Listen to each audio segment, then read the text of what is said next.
Hello, beautiful people. Oh my goodness. What day are we on? Day 8. I had to look at my list. Day 8 of our glow up. Okay, now hopefully at the end of day 5, since that was Sunday night, hopefully you turned in your tracking. And I may need to do a little bit of video to explain the points system to you, because we did it so that you could really get credit for the things you're actually doing.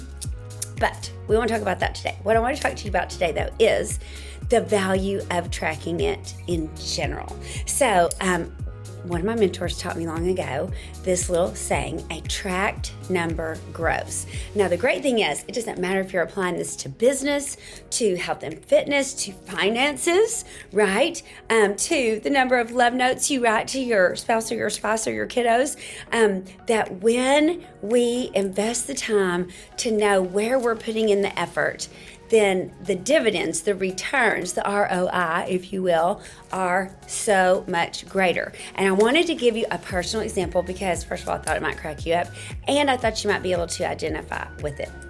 So one of the things, I don't even have my phone over here, y'all, but for example, I track my food. I do that in a free app called Carb Manager, and there is something that happens when you need to put into your phone what you're putting in your mouth. Like, I don't know, it makes you stop and think about it. And tracking my water in there, it makes me think before I order something to drink or stop by, at the gas station, okay, well, how much of my water have I had today? How am I tracking that, right? So it causes all of this synergy in your thought processes. So my funny story, so this was actually in my business, and I was newer in my business, and I wanted to grow my business, okay? So it doesn't matter what dream we're working on, right? This tracking can apply. And so I said to my mentor, I really want to grow my business. And she said to me, okay, well, let's just make sure that we add 30 new clients a month. And I was like, no problem. I totally already do that. And she, in her great wisdom, said to me, okay, awesome. Well, what if we just tracked it this month, and then we can totally celebrate at the end of the month, and let's see the results you get from that, and then we'll make our game plan, for the following month. And I was like, this is no problem for me. A walk in the park for sure. Because y'all, I really believed in my head. I actually said to her, I do that every month, because I believed that I did. No one was more surprised than moi when I ended up doing 12 that felt like 30.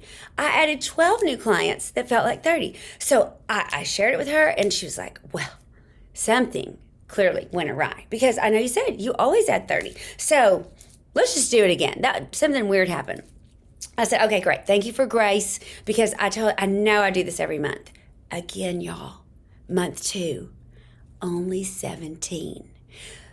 My point with this is, how much are we thinking in other areas that we are doing more or doing less if it comes to, eating or spending money or whatever, than we actually are if it's not being tracked? Because we can really make ourselves think, I've got that, killing it, totally slayed the day. I know I do it all the time.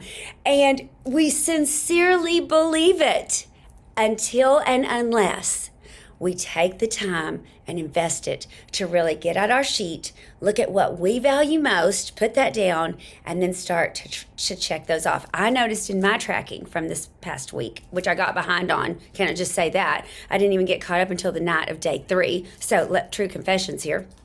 But not one day did I get my hair serum done. I did get the teeth whitened 2 days. But there was another thing that not one time did it happen. Maybe it was my extra special mask. But not one day did it happen. And I thought I was doing so good on my glow up. Now, I am doing so good on my glow up.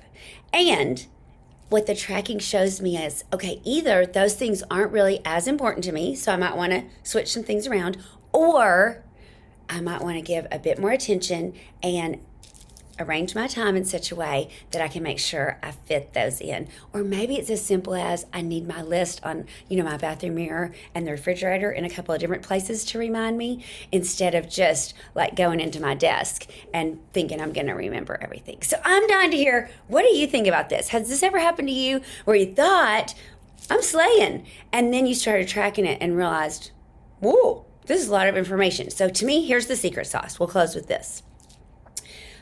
When we track something, it should never, it's not about making us feel a certain way. Should equals shame, right? So if you're like, I should have done this, I should have done more of that, that is not what we're going for here. That is the opposite of the idea of this glow up we're wanting to create for the year of you. We want you to find ways to celebrate you and places that you're winning, and then if we want to adjust any other places.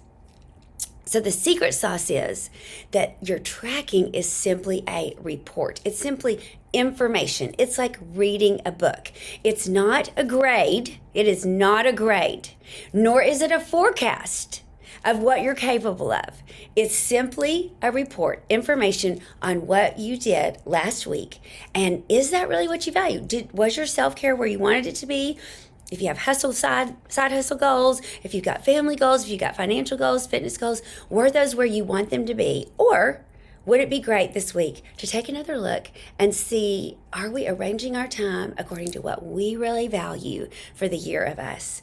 Or do I just need to maybe up the importance and the focus on that? I can't wait to read your comments. This is going to be juicy conversation. Tell me how you are, where you are, and how I can cheer you on. So happy day 8 to all of you, and I'll see you right back here tomorrow.